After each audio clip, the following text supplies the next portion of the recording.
വിശേഷങ്ങൾ? എല്ലാവർക്കും സുഖം തന്നെയെന്ന് വിശ്വസിക്കുന്നു. ഞങ്ങളിവിടെ സുഖമായിരിക്കുന്നു. അപ്പോൾ ഞാനിന്ന് വന്നിരിക്കുന്നത് ഒരു സിമ്പിളായിട്ടുള്ള കടലക്കറിയുടെ റെസിപ്പിയാണ് കേട്ടോ. അതായത് വെള്ള കടലക്കറി, തേങ്ങയൊന്നും അരയ്ക്കാത്ത, അതേസമയം അടിപൊളിയായിട്ടുള്ളൊരു കറിയാണ്. എല്ലാവരും തയ്യാറാക്കി നോക്കുക. അതിനുശേഷം അഭിപ്രായം പറയാൻ മറക്കരുത്. കഴിഞ്ഞ ദിവസം പോസ്റ്റ് ചെയ്തിട്ടുണ്ടായിരുന്ന റെസിപ്പീസ് കാണാനും മറക്കരുത് കേട്ടോ.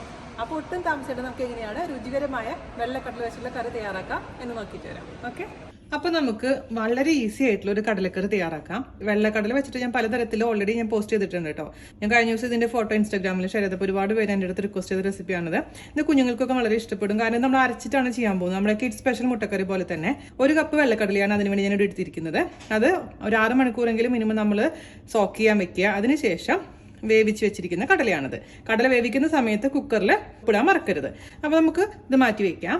ഒരു കടായി അടുപ്പത്ത് വെക്കുക. അതിലോട്ട് നമുക്ക് വെളിച്ചെണ്ണ ഒഴിച്ചു കൊടുക്കാം. നിങ്ങളുടെ അടുത്ത് വെളിച്ചെണ്ണ ഇല്ലാന്നുണ്ടെങ്കിൽ നിങ്ങൾക്ക് ഇഷ്ടമുള്ള ഏത് ഓയിലാണോ ആ ഓയിൽ ഒഴിച്ചു കൊടുക്കാം. ഞാനിപ്പോൾ ഇവിടെ 2 ടേബിൾ സ്പൂൺ വെളിച്ചെണ്ണ ഒഴിച്ച് കൊടുത്തിട്ടുണ്ട്. അതൊന്ന് മെൽറ്റ് ആവട്ടെ. വെളിച്ചെണ്ണ ഒഴുകിയിട്ടുണ്ട്, ചെറുതായി ചൂടായിട്ടുണ്ട്. അതിലോട്ട് നമുക്ക് 1 ടീസ്പൂൺ ഇഞ്ചി അരിഞ്ഞത് അല്ലെങ്കിൽ ചതച്ചത്, 1 ടേബിൾ സ്പൂൺ വെളുത്തുള്ളി, അല്ലെങ്കിൽ വെറുതെ വലിയ കഷ്ണങ്ങളൊക്കെ അരിഞ്ഞിട്ടാലും മതി. ഇതെല്ലാം നമുക്ക് അരച്ചെടുക്കേണ്ടതാണ്. പിന്നെ അതിലോട്ട് നമുക്ക് കുറച്ച് കറിവേപ്പില, 1/2 ടീസ്പൂൺ കുരുമുളക് ജസ്റ്റ് ഒന്ന് ചതച്ചത്. കുരുമുളക് മൊത്തത്തിൽ ഇട്ട് കഴിഞ്ഞ് ചിലപ്പോൾ അങ്ങ് പൊട്ടിത്തെറിക്കാനുള്ള ചാൻസ് ഉണ്ട്. അതുകൊണ്ടാണ് ഒന്ന് ചതച്ചിട്ടേക്കുന്നത് കേട്ടോ. അതുപോലെ തന്നെ ഒരു 1/4 ടീസ്പൂൺ പെരിഞ്ചീരകം. എല്ലാം കൂടി ഒന്ന് വാടിയതിന് ശേഷം നമുക്കതിലോട്ട് ബാക്കിയുള്ള കാര്യങ്ങളൊക്കെ ചേർത്ത് കൊടുക്കാം. അപ്പം നിങ്ങളുടെ അടുത്ത് റെഡിമെയ്ഡ് ആയിട്ടുള്ള ഇഞ്ചി വെളുത്തുള്ളി പേസ്റ്റ് ഓൾറെഡി ഉണ്ടെങ്കിൽ അത് 1 ടേബിൾ സ്പൂൺ ചേർത്ത് കൊടുത്താലും മതിയാവും. ഇനി നമുക്കിതിലോട്ട് 2 സവാള ചേർത്ത് കൊടുക്കാം. 1 ടീസ്പൂൺ ഉപ്പ് ഞാൻ ചേർത്ത് കൊടുത്തിട്ടുണ്ട്.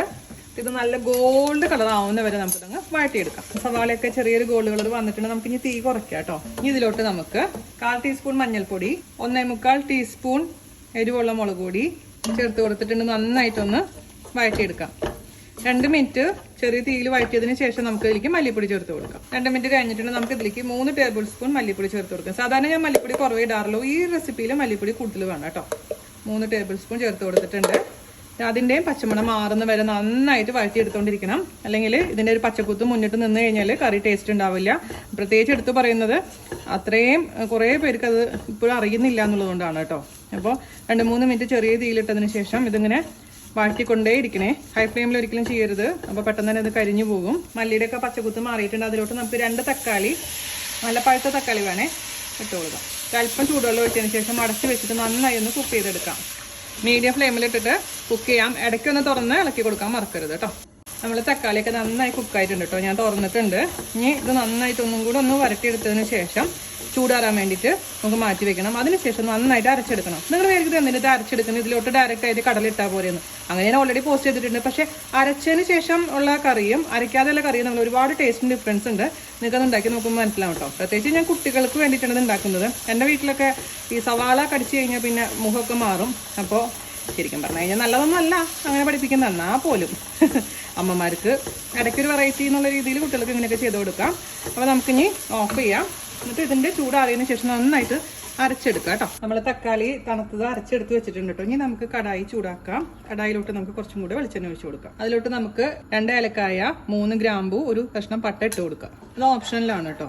ഇനി നമുക്ക് ഇതിലേക്ക് ചേർത്ത് കൊടുക്കേണ്ടത് ഒരു 3 പച്ചമുളകാണ്. അതുപോലെ തന്നെ കുറച്ച് കറിവേപ്പില. ഇനി നമുക്ക് ഇതിലോട്ട് അരച്ച് വെച്ചിരിക്കുന്ന പേസ്റ്റ് ചേർത്ത് കൊടുക്കാം. നമ്മൾ അരച്ച് വെച്ചിരിക്കുന്ന പേസ്റ്റ് ചേർത്തതിന് ശേഷം കുറച്ച് നേരം ഇത് തുറന്ന് വെച്ചിട്ട് ഒന്ന് കുക്ക് ചെയ്തെടുക്കാം. എന്തെങ്കിലും ഒരു പച്ചമണം ഉണ്ടെങ്കിൽ മാറിപ്പോകാൻ വേണ്ടിയിട്ടാണ് നമ്മൾ അങ്ങനെ ചെയ്യാൻ പറയുന്നത്. ഇതിലോട്ട് നമുക്ക് ഗരം മസാല 1/2 ടീസ്പൂൺ ചേർത്ത് കൊടുക്കാം. മിക്സ് ചെയ്യാം. നന്നായി ഒന്ന് തിളക്കട്ടെ. ഇതിൽ ഈ ചൂടുവെള്ളം നമുക്ക് ചേർത്ത് കൊടുക്കണം. ഒന്ന് കുറുക്കിയെടുക്കേണ്ടതാണ്. ആദ്യമേ തന്നെ കട്ട് ചെയ്ത് കഴിഞ്ഞാൽ വീണ്ടും ഇരിക്കുമ്പോൾ ഭയങ്കരമായിട്ട് തിക്കായിട്ട് മാറും. പിന്നെ ഇതിൽ നമുക്ക് സാധാരണ ഞാൻ കടലക്കറിയൊക്കെ ഉണ്ടാക്കുമ്പോൾ കുറച്ച് കടലെടുത്ത് അരയ്ക്കാറുണ്ട്. പക്ഷെ ഇങ്ങനെ അരയ്ക്കുന്നതിൽ വീണ്ടും കടല അരയ്ക്കേണ്ട ആവശ്യമില്ല കേട്ടോ. ഓൾറെഡി തന്നെ നല്ല തിക്കായിരിക്കും ഗ്രേവി. നമുക്കതിലോട്ട് കടല ചേർത്ത് കൊടുക്കണം. നമുക്ക് ചൂടുവെള്ളം കൂടെ ഒഴിച്ചു കൊടുക്കണം. 2 ഗ്ലാസ് ചൂടുവെള്ളം ഒഴിച്ചിട്ട് ഇതിൽ കിടന്ന് നന്നായി തിളച്ച് എന്നെല്ലാം യോജിച്ചതിന് ശേഷം നമുക്ക് എത്ര തിക്നെസ് വേണോ അത്രയും തിക്നെസ് ആയിട്ട് വറ്റിച്ചെടുക്കാം. നന്നായിട്ട് തിളച്ച് റെഡി ആവട്ടെ കേട്ടോ. ആദ്യം 2-3 മിനിറ്റ് നമുക്കിത് അടച്ച് വെച്ചിട്ട് കുക്ക് ചെയ്യാം. അതിനുശേഷം തുറന്ന് വെച്ചിട്ടൊന്ന് വറ്റിച്ചെടുക്കാം. അപ്പോൾ ഞാനിത് ഇവിടെ നന്നായിട്ട് നമ്മുടെ കറി കളിച്ചുകൊണ്ടേ ഇരിക്കുന്നുണ്ട്. ഇതിൻ്റെ രുചി നോക്കിയപ്പോൾ ഇച്ചിരി ഉപ്പ് കുറവാണ്. അപ്പോൾ ഒരു 1/4 ടീസ്പൂണും കൂടെ ഉപ്പ് ഞാൻ ചേർത്ത് കൊടുക്കുന്നുണ്ട് കേട്ടോ. അത് ഉപ്പിൻ്റെ ഇതൊക്കെ നിങ്ങളുടെ ഇഷ്ടത്തിനനുസരിച്ച് മാറ്റം വരുത്തണേ. ചേർത്ത് കൊടുത്തിട്ടുണ്ട്.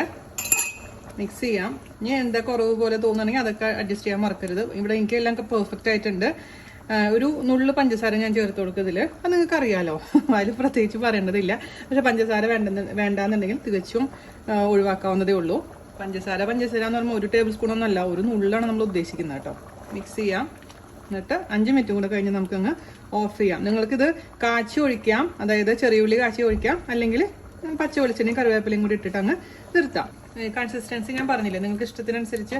ഇത്രയെങ്കിലും ലൂസായിരുന്നാലാണ്, അതായത് തണുക്കും തിക്നെസ് വരും കേട്ടോ. അപ്പോൾ ഇത്രയും ലൂസായിരിക്കുന്ന സമയത്ത് ഓഫ് ചെയ്തോളൂ. എന്നിട്ട് ഇതിന്റെ ടേസ്റ്റ് ഒക്കെ നോക്കുക. ടേസ്റ്റ് എന്തെങ്കിലും കുറവുണ്ടെങ്കിൽ അത് അഡ്ജസ്റ്റ് ചെയ്യാൻ മറക്കരുത്. അവസാനമായിട്ട് നമുക്ക് ചേർത്ത് കൊടുക്കേണ്ടത് കുറച്ച് കറിവേപ്പില, അതുപോലെ തന്നെ കുറച്ച് പച്ച വെളിച്ചെണ്ണ അല്ലെങ്കിൽ ഉള്ളി കാച്ചി ഒഴിക്കുക. അതുപോലെ തന്നെ കുറച്ച് പച്ചമുളക്. ഞാനൊരു 3 പച്ചമുളക് കൂടെ ചെറുതായിട്ട് കട്ട് ചെയ്ത് സ്ലാൻഡിങ് ആയിട്ട് കട്ട് ചെയ്തിട്ടുണ്ട്, അത് ഇട്ട് കൊടുത്തിട്ടുണ്ട്. അപ്പം ഇതൊക്കെ നിങ്ങളുടെ ഇഷ്ടത്തിനനുസരിച്ച് മാറ്റം വരുത്തിക്കോളൂ കേട്ടോ. അപ്പം ഇത്രയേ ഉള്ളൂ അടിപൊളിയായിട്ടുള്ള നമ്മുടെ വെള്ളക്കടലക്കറി. മിക്സ് ചെയ്ത് കൊടുക്കാം. അതിനുശേഷം ഒരു 5 മിനിറ്റ് അടച്ചു വയ്ക്കാം. നേരത്തെ തന്നെ ഉണ്ടാക്കി വെക്കുകയാണെങ്കിൽ സൂപ്പറായിരിക്കും. അപ്പം, ഇടിയപ്പം, അതുപോലെ തന്നെ പുട്ട്, എല്ലാത്തിനും കൂടി ചപ്പാത്തി, പൊറോട്ടയുടെ കൂടെ ഒക്കെ സൂപ്പറായിട്ടുള്ള ഒരു കറിയാണേ. എല്ലാവരും തയ്യാറാക്കി നോക്കണം കേട്ടോ. നമുക്കൊന്ന് അടച്ചു വയ്ക്കാം. എല്ലാവരും തയ്യാറാക്കി നോക്കണം. അതിനുശേഷം അഭിപ്രായം പറയാനും ഇഷ്ടമായിട്ടുണ്ടെങ്കിൽ വീഡിയോ ഷെയർ ചെയ്യാനും മറക്കരുത്. അപ്പോൾ അടുത്ത അടിപൊളിയായിട്ടുള്ള റെസിപ്പി ആയിട്ട് വരുന്നവരെ നന്ദി, നമസ്കാരം. താങ്ക്